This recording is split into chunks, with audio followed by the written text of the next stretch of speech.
Welcome to The Explainer. Today, we're digging into a silent catastrophe, a really lethal cocktail of crises that's threatening to bring down one of the world's greatest economic powerhouses.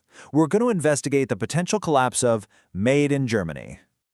Now, that is a chilling vision, and it might sound like something out of a dystopian novel, but as we're about to see, for Germany's industrial heartland, this is actually becoming a terrifying mathematical probability. So where do we start? Our investigation really kicks off with the first piece of damning evidence, how a cultural obsession with perfection, which was once Germany's greatest strength, has now become its most critical weakness. It all comes down to one single German word, Spaltmaß. You see, for 50 years, German engineers were fanatically, almost erotically, obsessed with minimizing this panel gap on a car. It was like a visual signature of their superiority. It screamed, "We care more than anyone else." But here's the thing, while they were perfecting the millimeter, the rest of the world completely changed the game. And this brings us to the absolutely humiliating story of Volkswagen's ID.3. So VW tries to create its own software division, right? The result? A complete catastrophe.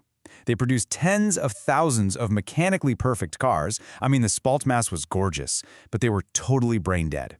Engineers literally had to walk from car to car, in the rain, with laptops to manually flash the software onto each one. And this slide just illustrates the core conflict perfectly. The German mindset is so methodical. You plan for years, you achieve absolute perfection. But the software world? It's the polar opposite. You move fast, you break things, you ship a product when it's maybe 80% ready, and then you just fix it later. To a classic German engineer, releasing a beta product feels like a moral failure. But in our modern world, it's the only way to win. And that's really the bottom line, isn't it? The skill set that made Germany a world leader is kind of becoming a commodity. Nobody cares about a perfect panel gap if the infotainment system lags for 3 seconds every time you touch it. The real value is in the software now, not just the steel. Okay, next up, let's examine how the very foundation of Germany's industrial might, its energy, was deliberately dismantled. They basically turned a competitive advantage into a giant anchor. For decades, this equation was basically a license to print money. Germany just gorged itself on cheap Russian gas, which allowed its heavy industries to completely dominate global markets. But then, of course, geopolitics changed. The pipelines were gone, and that whole business model just evaporated, literally overnight. And this chart? Wow, this illustrates the brutal math of the situation. Just imagine you're a German manufacturer, and you're trying to compete with a guy in Ohio. Your energy bill is 3 times higher. It doesn't matter how perfect your engineering is at that point. You simply cannot compete. The math just doesn't work. And this is where the policy just becomes almost schizophrenic. Facing these skyrocketing energy costs, Germany actually doubled down and turned off its last 3 reliable, carbon-free nuclear power plants. This is causing a slow bleed called deindustrialization. I mean, we're seeing giants like BASF now permanently downsizing in Europe and moving billions in new investments over to China. But the crisis just keeps getting deeper. Because all those machines, they're useless without the people who run them. And the people? Well, they're vanishing.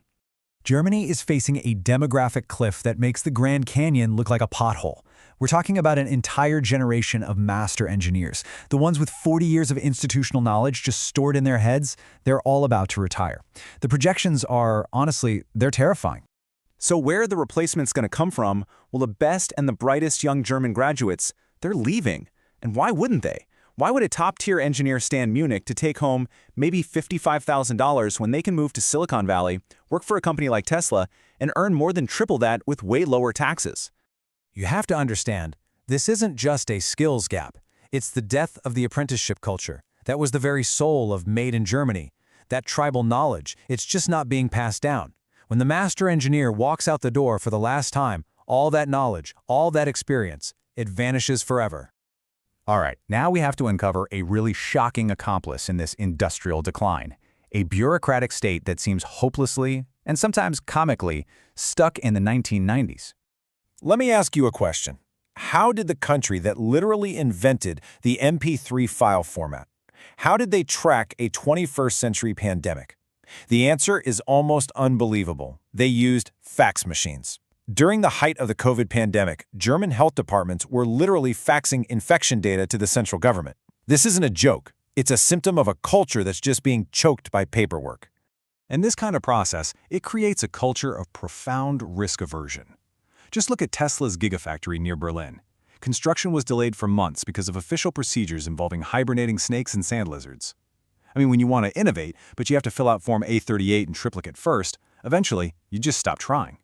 The bureaucracy, it just sterilizes the imagination. And finally, while Germany was so busy dealing with all of these self-inflicted wounds, a predator that it had helped create quietly entered the room. You see, for decades, the relationship between Germany and China was pretty clear, teacher and student. German executives got really arrogant. They truly believed the Chinese could only copy, not create. And then, the 2023 Shanghai Auto Show happened. It was a massive shock. They saw Chinese EVs that were cheaper, had better tech, and way superior software. And in that moment, they realized they weren't the teachers anymore. They were the dinosaurs. And this is what they're competing against now. A company like BYD it's a monster of vertical integration. I mean, they control everything from the lithium mine to the cargo ship that delivers the finished car to Europe. Germany's complex, beautiful supply chains, they just can't compete with that kind of speed and control. So let's just zoom out for a second and see the full picture. It's not one single problem, is it?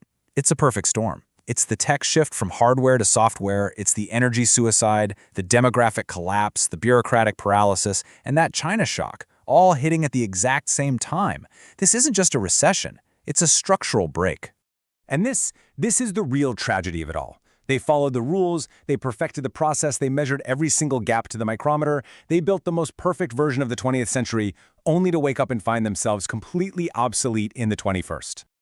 You know, the lesson from this hidden crisis goes far beyond Germany. It's a warning to all of us against hyper-specialization. In your own life, in your own career, ask yourself, are you getting so good at one thing that you fail to see the world changing around you? Be adaptable, be fast, and don't be afraid to break things. The future belongs to those who can iterate, not just perfect.